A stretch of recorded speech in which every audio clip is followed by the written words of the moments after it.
학교에서 선생님한테 뭐 이런저런 전화를 받으신 분들은 너무 속상해 하지 마시고 아이를 조금 더 객관적으로 보시는 시선이 좀 필요하다.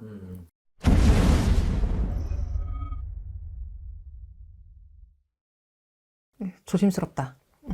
어떤 부분이요? 아이들 이야기 할 건데요. 네. 학교에서 어머니 얘 문제 있어요 하고 전화 받는 경우. 네. 말이 좀 되게 조심스러운데 어머니 얘 이상해요. 어머니 얘 문제 있어요. 좀 심하게 얘기하시는 선생님들 경우는 어머니 얘 정신병원 좀 가봐야 되겠어요.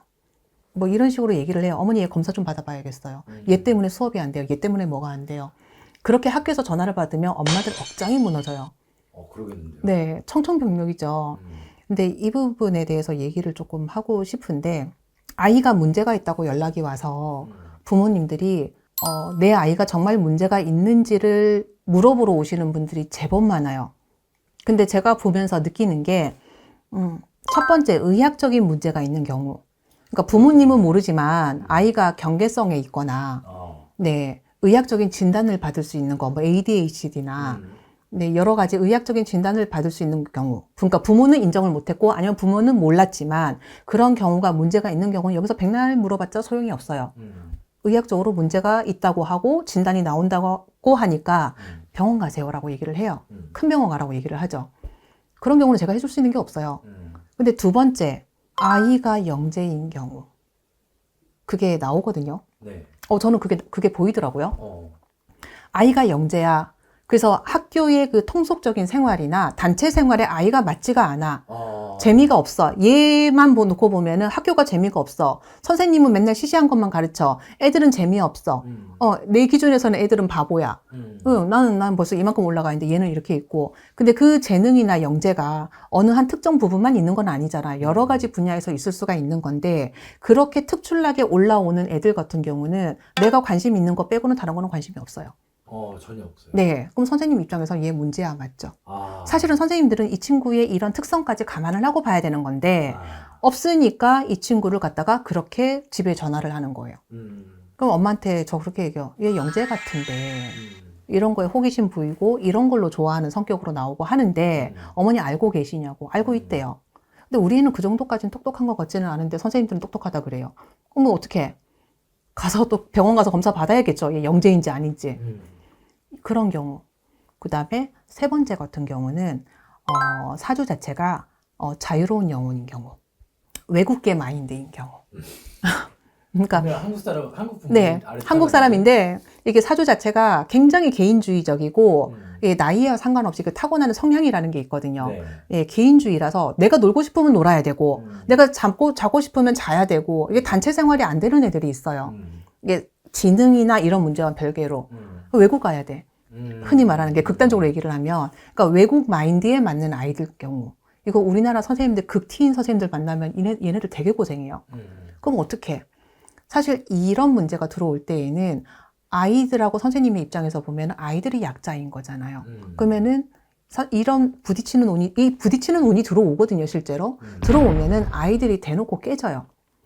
그래서 좀 돌아가는 방법으로 선생님하고 좀 덜 부딪히게 뭐 최대한 체험학습을 쓴다든지 뭐 이렇게 한다든지. 근데 영재인 경우는 어쩔 수 없잖아. 학교에서 이렇게 해서 아이가 이렇습니다라고 얘기를 하고 잠깐 그 시기를 선생님한테 양해를 구하고 이렇게 간다든지 아니면 영재 교육을 제대로 들어간다든지 아니면은 재력이 돼서 어떻게 부모님이 아이를 외국으로 뭐 그렇게 가줄 수가 있다든지 사실은 그런 부분에 대해서는 조금 봐줘야 되는 부분이 있더라는 거죠. 그래서 학교에서 선생님한테 뭐 이런저런 전화를 받으신 분들은 너무 속상해 하지 마시고 아이를 조금 더 객관적으로 보시는 시선이 좀 필요하다. 네, 문제라고 전부 다 이상하다고 생각을 하지 마시고. 근데 이제 부모 입장에서는 내 아이를 객관적으로 보는 게 굉장히 어려워요. 어렵잖아요. 어려워요. 영재 같고. 그래서 그 조언을 들으러 오시는 거잖아요. 근데 뭐 여기 오셨다고 해서 얘는 영재입니다. 얘는 뭐 병원 가야 됩니다. 뭐 이렇게 제가 구분을 해드리는 건 아니지만 점사가 만약에 그렇게 나오는 경우들 같은 경우는 지금까지 내가 해왔던 양육 방식이나 아이를 바라봤던 시선 자체가 전부 다 변해야 되는 상황인 거죠. 얘를 성인까지 제대로 키워내기 위해서는. 그거를 얘기를 하고 싶었어요.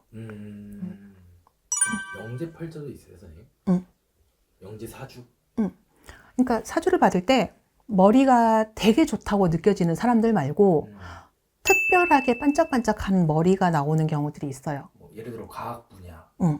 뭐 수학 분야, 영어, 언어 분야, 뭐 이렇게 특정적으로. 네, 그래서 얘가 문제가 있는 거는 맞는데 선생님 입장에서는 뭐 왜냐하면은 뭐 이렇게 아이가 뭐 집중을 못하고 뭐 어쨌든 주변에 민폐인 거는 맞잖아요. 그거는 맞는데 사실은 이 친구 마음은 이래요 라고 얘기를 하면은 이제 엄마랑 얘기를 하면은 엄마가 그때서는 수긍을 하시죠. 그러면은 교육 방법도 달라져야 되고 양육 방법도 달라져야 되는 거고 이 친구는 대화 방법도 달라져야 되는 거예요. 그래서 자식 키우는 게 쉬운 거는 아니기는 하지만 내 자식을 내가 너무 잘한다고 그렇게 생각하시는 것도 조금 잘못한 거고 그런 부분이 모른다고 하는 것도 잘못된 거고. 네, 그리고 간혹 마음 아프지만 치료를 받아야 되는 아이들도 있어요. 요즘 그런 아이들이 많이 늘어난다고 하더라고요. 근데 부모님이 그거 인정하기 되게 어려워요. 아니, 마음이 아픈 아이로 나오는 경우들 같은 경우는 부모가 모르는 사이에 선생님하고의 관계에서 마음이 너무 상처를 입어서 치료를 받아야 되는 경우로 나오는 경우들도 있어요. 근데 그런 조언은 조금 뼈 아프지만 듣고 하시면 결과적으로 아이한테는 조금 더 빨리 빛을 볼 수 있게 하지 않을까요?